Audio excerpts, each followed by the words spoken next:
1, 2, 3, funk it.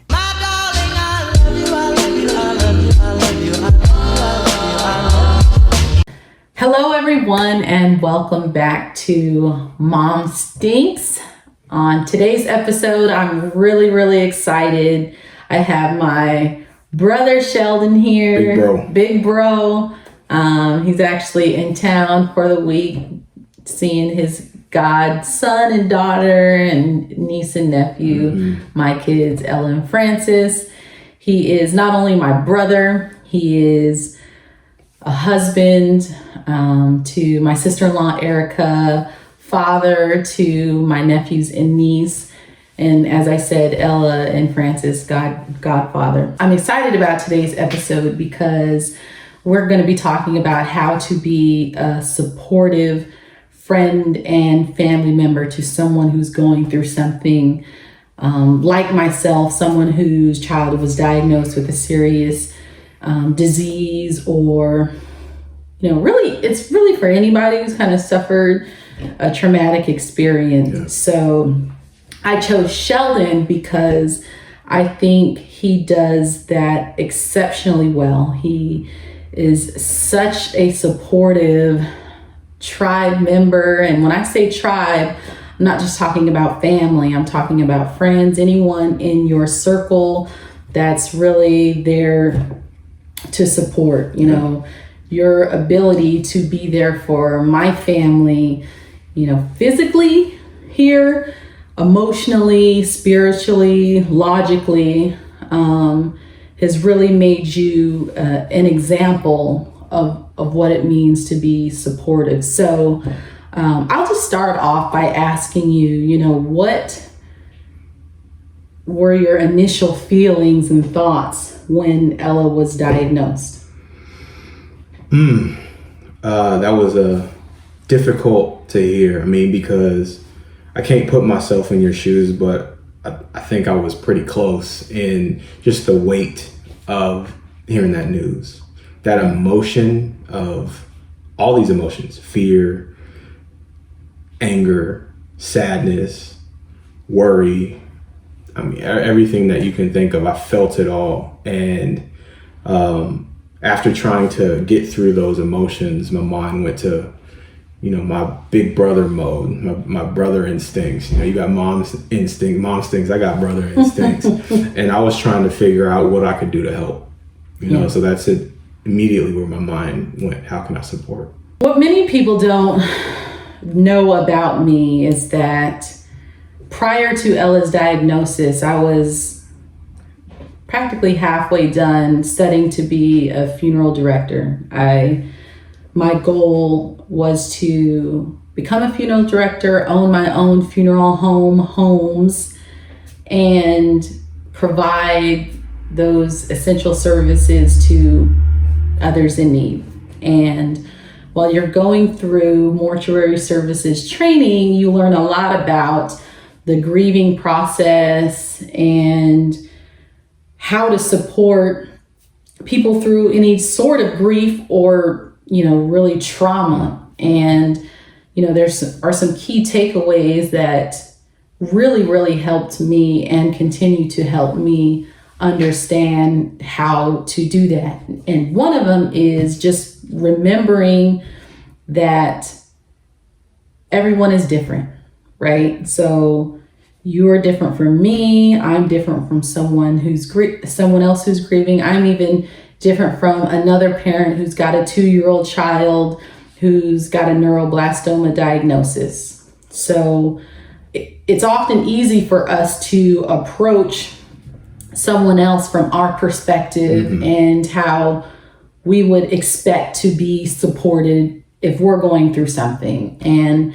that's not always, the best way. Yeah. More recently, Sheldon, you found yourself in positions where you've had to be a supportive family member to those who are grieving from a death, those who have experienced something traumatic within the past 2 years. Not only your side of the family, your wife's side of the family, and had to play that role a lot within the past 2 years. How do you go about supporting someone through something like that when you yourself haven't experienced it? Well, I think you hit on something that was really, you hit the nail right on the head.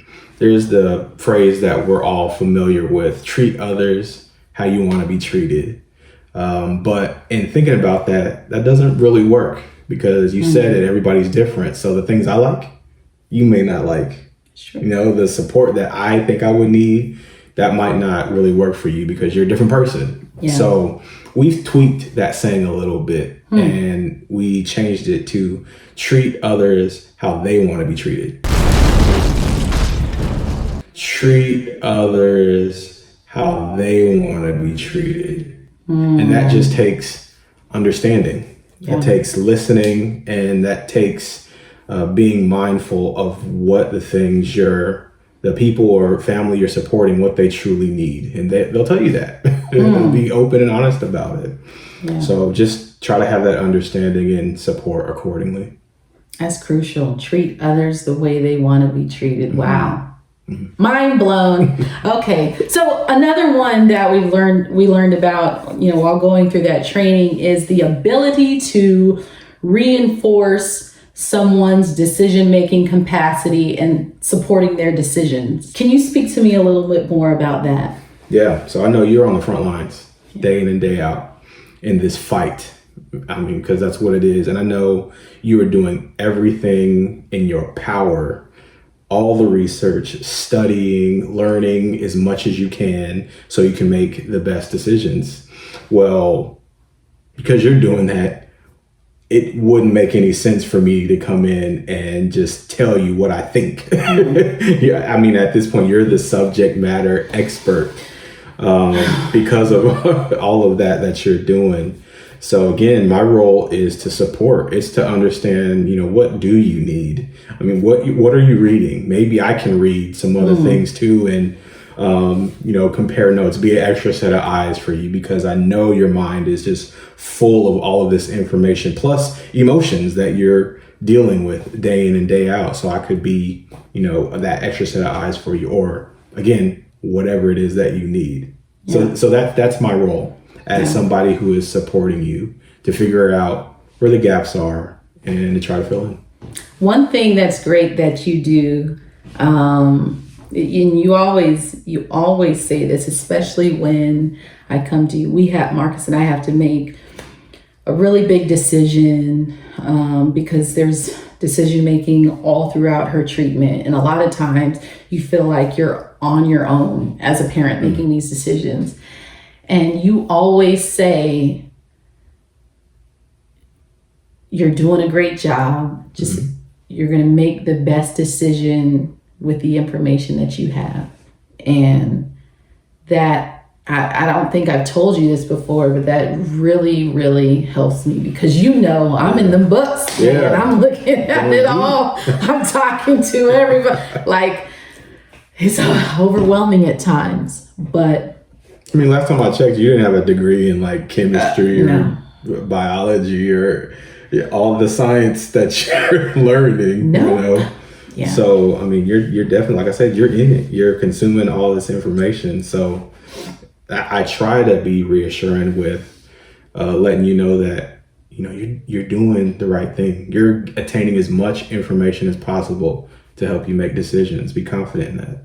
Well, I appreciate that. That's just another example of you being extremely supporting our decisions and not questioning them, because a lot of times we question our own decisions. Like, that's enough. Yeah. Like, we question our decisions, but like I said in a previous episode, be confident in the decision that you make as a parent. So as you know, I'm on other parents' Facebook groups and blogs of, other cancer parents. And I hear things that they say. And so this is not just, while these are a lot of my feelings on how to be supportive, I also hear from other parents and some of the things they say. And one of the things is just don't add stress to their life. Like, you may be well-intentioned, you may be venting about something else. And a lot of times, honestly, like for me, sometimes it's nice hearing about somebody else's problem because it gets your mind off of your own. but things that you think are literally going to add stress to their life, like asking them for money or saying, oh, I'm tight, and you know they want to help, like no added stress. What say you, Sheldon? That's a big one. That's a big one, because we know family, right? We know family, friends, everybody. And stress is a part of life, and people deal with their stresses in many different ways. But again, talking to my supporters, you know, if you're in a support role, I mean, your job when somebody's going through something so difficult is to really add to their life. And you do that by listening, by understanding, and by doing the things that they need. You mentioned something great, and I try to bring this every now and again, just because I know this is what you like to have happen. So I'll tell you stories about what happens with our kids, you know, on a day-to-day basis, because, you know, it can be light, it can be dumb, it can be hilarious, you know, it could be a whole bunch of things, but it's something that you enjoy hearing about because you said that, you know, and I remember that. So I'll bring it. If that's something that you didn't like, you wouldn't hear it. But that's something that you said is good for you, you know, to take your mind off at times and hear about what's happening with your nephews and niece, you know. So that's just my role. How I support is just doing the things that bring you some light. And you do. You don't add stress, by the way. Just throwing it out there. So another one that a lot of parents say, and I've probably heard this over 100 times from people, well-intentioned people. Let me know what you need. I'm here. Let me know whatever it is you need. I don't know a lot of times what I need, you know, like I don't know. And to be honest, I'm not going to let you know all the time. That's me. That's not everybody. You know, especially at the beginning, like when she was first diagnosed, I'm here, whatever you need. But then some people literally just sent us stuff. I'll send you food for, you know, a week, soup, like we, you know, what are the gift cards, and not even that type of stuff. Like, let me do your laundry. Granted, we're in a pandemic, but we a lot of times don't know what we need, and so just doing is helpful. Any of my supporters out there who just don't know what to do, just stay present. And even if that's you're like, we're not in the same space, I mean, different states, but, you know, keep checking in, stay consistent, because that need will reveal itself over time. You never know what it is, but in just checking in, you'll know what the need is, and trust me, it will do your heart good when you're able to fill that need, because that's what we all want to do. We're all well-intentioned. We want to help, but we just don't know how. So sometimes you just fall away, but keep checking in, stay consistent. That need will arise and it'll be there to meet it. That goes to my next point. You said the word be present, or presence, be present. Another one I hear, and this isn't specifically for me, I haven't felt like this, but I have a lot of cancer parents say that in the beginning of a diagnosis, everybody's there. People come out of the woodworks, check in, like, oh no, like, whatever you need, I'm here. And then as treatment goes, a year, 2 years out, they trickle off, right? And they say, I feel alone. A lot of times if they're married, marriages start falling through the cracks, and they really do truly feel alone. But presence is key. And during COVID, when I say presence, it's not necessarily in the physical sense. It is, let me check in from time to time, just to check in, not even ask like, hey, what's going on in Ella's treatment? Because to be honest, I don't like explaining, because really every time it is a long explanation, because every 3 weeks there's something, they're long explanations. And that's part of the reason I created the Ella Strong Fighting Neuroblastoma Facebook page, is to provide updates to our many family, friends across the country and world, so that me and my husband aren't having to explain where she is in her treatment 10 times a week, because on top of just her treatment alone, which is a lot, and raising a 1-year-old, which is a lot,